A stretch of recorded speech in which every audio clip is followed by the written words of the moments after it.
Hallelujah, hallelujah. आप लोग Bible में खोल लीजिएगा दूसरा तीमुथी उसका 4 उसका 3 और 4। हाँ, दूसरा तीमुथी उसका 4 उसका 3 और 4। देखिए यहां पर क्या कहते हैं, थोड़ा सा हम लोग पढ़ेंगे। हाँ, क्योंकि ऐसा समय आएगा। हाँ, सबको मिला मिल गया तो ठीक है, पर नहीं मिला है तो थोड़ा सा वेट कीजिए। हाँ, 296 पृष्ठ। हाँ, मिला सबको? आइए, हाँ पढ़िए, चलिए। क्योंकि ऐसा समय आएगा, लिखा है यहाँ पर, क्योंकि ऐसा समय आएगा जब लोग खरा उपदेश न सह सकेंगे। खरा उपदेश क्या नहीं करेंगे? सह नहीं सकेंगे। सह नहीं सकेंगे। हाँ, आगे थोड़ा सा। पर कानून की खुजली के कारण, पर कानों की खुजली के कारण अपनी अभिलाषाओं के अनुसार, अपनी अभिलाषाओं के अनुसार अपने लिए बहुत से उपदेशक बटोर लेंगे। अपने लिए बहुत से उपदेशक क्या कर लेंगे? जोर से बोलेंगे हालेलुया।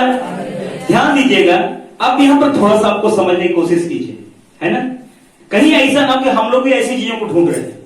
तो ये वचन के द्वारा आपको जो मैं समझाने जा रहा हूं, जो आपके सामने प्रभु का वचन है, जो हमको समझना है, उस चीज को देखिएगा थोड़ा सा। हम लोग यहां पर हमने देखे, क्योंकि ऐसे समय आएगा कि लोग कौन सा उपदेश नहीं सहेंगे? खरा उपदेश, है ना? खरा उपदेश क्या चीज है? मैं बहुत शॉर्टकट में ही आपके सामने जा रहा हूं, ध्यान दीजिएगा। खरा उपदेश क्या है ना? अगर हम लोग उत्पत्ति किताब के अंदर में जाएंगे तो नूह के प्रति वहां पर लिखा हुआ है, नूह अपने समय के लोगों में कैसे व्यक्ति था? खरा व्यक्ति था, है ना? खरा व्यक्ति था। जब परमेश्वर ने स्वर्ग से पृथ्वी के ऊपर दृष्टि किया और देखा यह पृथ्वी बिगड़ चुकी है। क्या हो चुकी है? बिगड़ चुकी है।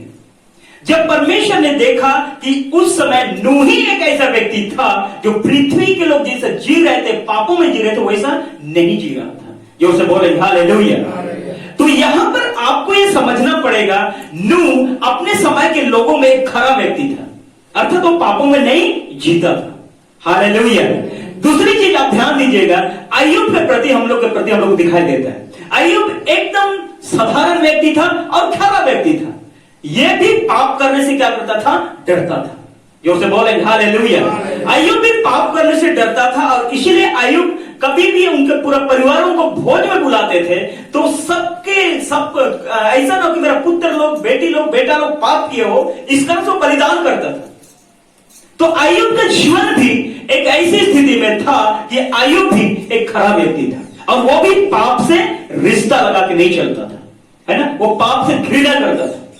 तो एक व्यक्ति के प्रति आप खराइता को समझिए, दो व्यक्ति को हमने दिए, नूह और कौन? अय्यूब। ये लोग खरा व्यक्ति इसलिए थे क्योंकि संसार जैसा पाप में जीता था, ये लोग नहीं जीते थे। जो से बोले हालेलुया, हालेलुया। अब यहां पर सवाल आता है, तो यहां पर जो हम और आपको दिखाई दे रहा है, और यही है कि ऐसे समय आएगा कि लोग खरा उपदेश ना सह सकेंगे, है ना? ये वो समय है, कभी के समय में लोग खरा उपदेश नहीं सहेंगे। अब खरा उपदेश क्या चीज है हमने बोले, है ना? आज के समय के अंदर खरा उपदेश वही है कि जो व्यक्ति परमेश्वर के वचन का आधार से पापों को छोड़ने के प्रचार हो, गुनाहों को, अपने गुनाहों को बता के प्रचार करता हो, यानी वचन के अनुसार से आपके गुनाह, आप जो अपराध कर रहे हैं, जो पाप कर रहे हैं, जब वचन बताया जाता है और उस वचन के कारण से आपकी पाप उजागर होता है ना? तो आपको निश्चय है अभी के समय के अंदर में, है ना, पाप को प्रकट करने वाले प्रभु के जन लोग पसंद नहीं होते। समझ रहे हैं? और इसी के लिए बाइबल बता रहा है कि लोग खरा उपदेश नहीं सहेंगे। मतलब ऐसे व्यक्ति खरा उपदेश को नहीं सहेंगे जो पापों को छोड़ना नहीं चाहते और पापों में जी रहे हैं। हाँ, ये व्यक्ति के प्रति लिखा हुआ खरा उपदेश ना सह सकेंगे। और आगे क्या लिखा हुआ है? हाँ, पर कानों की खुजली के कारण, हाँ, अपनी अभिलाषाओं के अनुसार, अपनी क्या के अनुसार? अभिलाषा के अनुसार। पढ़िए आगे। अपने लिए बहुत से उपदेशक बटोर लेंगे। हाँ, अपने लिए बहुत से उपदेशक क्या कर लेंगे? बटोर लेंगे। मेरे प्यार, आप ध्यान दीजिए, अपनी अभिलाषा के अनुसार। इंसान की अभिलाषा क्या है? क्या बोलते हैं हम लोग? उस दिन हम लोग पढ़े थे, जो पर लिखा हुआ है, तुम ना तो संसार में ना संसार की वस्तुओं से क्या कर, प्रेम कर, है ना। और जो भी संसार की वस्तु और संसार में हर अभिलाषा वो परमेश्वर की ओर से नहीं है, वो किसकी ओर से है, शैतान की ओर से। हालेलुया। अब यहां पर हम लोग देख रहे हैं कि बाइबल साफ रीति लिखा कि अपने अभिलाषा के अनुसार बहुत से उद्देश्य क्या कर लेंगे, बटोर लेंगे। आप ध्यान दीजिए, इसको बहुत बारीकी से ध्यान दीजिए, है ना। हमारे इंसान की अभिलाषा क्या क्या होता है? हमारे इंसानों की अभिलाषा जो शरीर के अनुसार जीने के दौरान अभिलाषा क्या क्या है? हम लोग सिंपल सा बात हम दे सकते हैं, बहुत सारी चीजें हम लोग दे सकते हैं, लेकिन मैं थोड़ा सा आपके साथ उदाहरण के देना चाहूंगा। कौन ऐसा व्यक्ति नहीं है कि नहीं, कि जो अभिलाषा के अंदर में होकर नहीं चलने वाला है? समझ रहे? कौन नहीं चाहता कि मेरे घर में गाड़ी हो? कौन नहीं चाहता कि मेरा अच्छा सा घर हो? कौन नहीं चाहता कि मेरा जितना भी घर सारा संपत्ति हो, अच्छा से सब कुछ हो? सब कुछ चाहते हैं, है ना। तो वचन के अनुसार में यही है कि आज के समय के अंदर में उपदेशक लोग ऐसे लोग को ही बटोरेंगे जो आपके लिए मिरेकल मनी की भविष्यवाणी कर रहे हैं, आपके लिए घरों को बड़ा होने की कह रहे हैं, आपके लिए परमेश्वर के वचन के अनुसार में ये परमेश्वर के वचन को भी घुमा फिरा के उसी जगह में लाके खड़ा करेंगे, जिसके द्वारा कि मेरे और आप भी पाप प्रकट नहीं होगा, लेकिन शरीर की उन्नति की बातें प्रकट होगी, नौकरी होगा, बच्चों की आशीष होगा, घर की आशीष होगा, मिरेकल मनी होगा, और भी बहुत सारी चीजें हैं जो आप और मुझको देंगे। और ऐसी दशा में हम लोग ऐसी सेवकों को ही क्या करेंगे, चुनेंगे, क्योंकि मेरे लिए फलाना प्रॉफिट, फलाना अपोस्टल अच्छा है, क्योंकि वो मेरे परिवार की उन्नति की बातें भविष्यवाणी करता है। वो क्या बात है ना। ऐसे लोग को ये वो समय है, ऐसे लोग को लोग पसंद करेंगे, ऐसे प्रचारक लोग ढूंढ रहे हैं। हालेलुया। पर आज मैं बताना चाहता हूं मेरे प्यार, बाइबल हम लोग साफ तरीके से कहते हैं किसी की संपत्ति की बढ़ने से जीवन नहीं होता है। जोर से बोलेंगे हालेलुया, हालेलुया। यीशु मसीह आया, अपना प्राण दिया, अपना लहू बहाया, हर गरीबी को, तंगी को, हर तरह की भूख को, रहने के लिए जगह तक नहीं आया। आके बोलता ना कि मैं आया हूं पूरी दुनिया के हर व्यक्ति को धनी होना चाहिए। पतरस एकदम धनवान बन जाता, यूहन्ना धनवान बन जाता, लेकिन आपको दिखाई देता है बाइबल के अंदर में पतरस लोग का जीवन भी परमेश्वर यीशु में आनंदित था, धनी होने में आनंदित नहीं था। जो से बोल रहे हालेलुया, हालेलुया, हालेलुया। आज हमें सावधान होने की जरूरत है। आपको ध्यान रखना, जहां भी शारीरिक अभिलाषा की चीजें अगर कोई सेवक आपको दे रहा है, ध्यान दीजिएगा, कोई सेवक अगर आपको दे रहा है तो आपको जीवन नहीं दे रहा है, लेकिन क्या दे रहा है, मृत्यु। क्या दे रहा है, मृत्यु। Hallelujah, hallelujah. संपत्ति में जीवन नहीं है मेरे प्यार, है ना। कभी संपत्ति में जीवन नहीं है। हमारे पास में अगर सब कुछ हो जाए, बाइबल साफ तरीके से कहता है यदि मनुष्य सारे जगत को प्राप्त करे और आत्मा को हानि पहुंचाए तो उसे क्या लाभ है? कुछ लाभ है नहीं है। आत्मा बहुमूल्य है। प्रभु हमें चाहता है कि आत्मा हमारे जो मूल्यवान के रूप में प्रभु ने एक एक व्यक्ति के ऊपर डाला है ना, वो अधिक मूल्यवान है। ध्यान दीजिए, इसका मतलब क्या हमें धनी नहीं होना चाहिए? बाइबल बताता है तुम्हारे पास में हर वो वस्तु होना चाहिए जो आवश्यकता के अनुसार तुम्हें चाहिए, ये होना चाहिए। पर इसका मतलब नहीं कि आवश्यकता की वस्तु आपके पास में और प्रभु से मतलब मत रखो। हालेलुया। जितने ज्यादा प्रभु आपको दे रहे हैं ना, उतना ही करीब प्रभु के निकट चले जाओ। हालेलुया। उतना ही धन्यवादी बनते चले जाइए, उतना ही प्रभु को और भी ज्यादा ढूंढने वाला बनिए, उतना ही प्रभु के लिए आप तकलीफों को उठाने वाला बनिए। Hallelujah, hallelujah. ऐसा नहीं कि सब कुछ दे रहा है, गदा आ जाता है, गदा आने के बाद में आपको नीचे बैठ के प्रार्थना करने की इच्छा नहीं है, तो सावधान हो जाइए, ये गदा आपके जीवन में ऐसी स्थान लाके खड़ा कर देगा। आज प्रचार भी लोग गद्दा में बैठ के प्रचार कर रहे हैं, ध्यान दीजिएगा। आज भी लोग गद्दाओं में बैठ के प्रचार कर रहे हैं हमारा यीशु मसीह के लिए। ध्यान दीजिएगा, वो कहां से प्रचार करता था? नाव में बैठ के। कहां पर? नाव में बैठ के, किसी चट्टान में बैठ जाता था।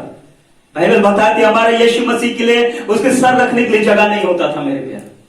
ऐसी सुनसान की जगह में कहीं पर भी चले जाता अकेले, उसके पास में जगह नहीं था। लेकिन आज ये सुसमाचार इस स्थान में पहुंच चुका है कि गदाओं में बैठ के लोग प्रचार कर रहे हैं और अपने आप को हमारे सामने में प्रकट कर रहे हैं। हमें सावधान होना है मेरे प्यार। आज हमें दिया क्या रहा है? Hallelujah, hallelujah. जोर से बोलेंगे हालेलुया।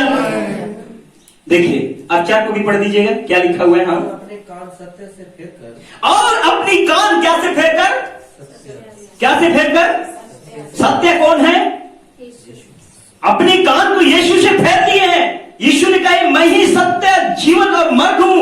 यीशु ने कहा है मैं सत्य हूं, मैं सच्चाई हूं। यीशु ने कहा है यदि तुम सत्य को जानो, सत्य तुम्हें क्या करेगा? स्वतंत्र करेगा। यीशु सत्य है और इसी सत्य से लोग अपने कानों को क्या करेंगे? फेरेंगे। इसी सत्य को नहीं चाहेंगे लोग। जोर से बोलेंगे हालेलुया। सत्य को नहीं चाहेंगे। आगे पढ़िए क्या लिखा हुआ है? कथा कहानियों पर लगाएंगे। कथा कहानियों पर क्या करेंगे? लगाएंगे मन। ध्यान दीजिए, कथा और कहानियों पर, है ना? यही चीज है कि नहीं? कोई प्रचार करके आके चला गया का मिट्टी में अभिषेक है ना? हम कथा कहानियों की ओर मन लगा रहे हैं, नहीं लगा रहे हैं? हमें कहते कि आसमान से क्वीन गिरेगा, पैसा गिरेगा। आप कथा और कहानी पर मन लगा रहे हैं कि नहीं लगा रहे हैं? कहां है यीशु? आपको बताओ, पतरस और यूहन्ना क्या किए थे? पतरस और यूहन्ना जब मंदिर में जा रहे थे, भेड़ फाटक के पास में एक लंगड़ा भिखारी था, है ना? और पतरस यूहन्ना जब उनको देखे, उसके बाद उनके पास रुके। रुकने के बाद में पतरस यूहन्ना उसको कहते हैं, उस भिखारी को कहते हैं हमारी ओर देख। जैसे ही वो भिखारी पतरस यूहन्ना कहते हैं हमारी ओर देख, वो भिखारी सोचने लगता है, यही सोचने लगता है कि शायद पतरस यूहन्ना मुझे कुछ देंगे, है ना? लेकिन पतरस क्या कहता है? हमारे पास में सोने तो नहीं है, चांदी भी नहीं है, लेकिन जो कुछ हमारे पास में है वो हम तुझे देते हैं। अर्थात यीशु मसीह नासरी के नाम से तू क्या कर? उठ, चल। Hallelujah, hallelujah. और बाइबल बताती है हाथ पकड़ के पतरस ने उस लंगड़े भिखारी को उठाया और वो चलने लगा। उनको क्या मिला? क्या मिला उनको? यीशु। क्या मिला? यीशु। जोर से बोले हालेलुया। आज यीशु को दबा के रख दिए हैं ऐसे प्रचार के अंदर में। सावधान हुई, आज के समय में यीशु दब चुका है। यीशु को हमने दफना चुके हैं। यीशु को हमने उस स्थान में ला चुके हैं जहां पर सिर्फ और सिर्फ शारीरिक अभिलाषाओं को ही हम प्रचार करने में लगे हुए हैं। हमें ऐसी सेवकों से सावधान होना है। जोर से बोले हालेलुया, हालेलुया। मेरे प्यारों, अंत के दिन में ऐसे लोगों को, उपदेशकों को बटोरेंगे। आपको भी ऐसे उपदेशक पसंद आएगा। आपके परिवार के लिए बच्चों का नौकरी नहीं लग रहा है, अरे वहां पर भविष्यवाणी करता है, ऊपर फलाना फलाना पास्टर, फलाना प्रॉफिट, फलाना पोस्टल, है ना? यही चीज तो होता है? नौकरी नहीं लग रहा है तो जापे नहीं करे सिला हुआ, उतना उतना आदमी जाए ना, कैसे हुआ प्रभु का जन्म, भविष्यवाणी करेला। ये किसको ढूंढ रहे हैं हम? मिरेकल, क्या को?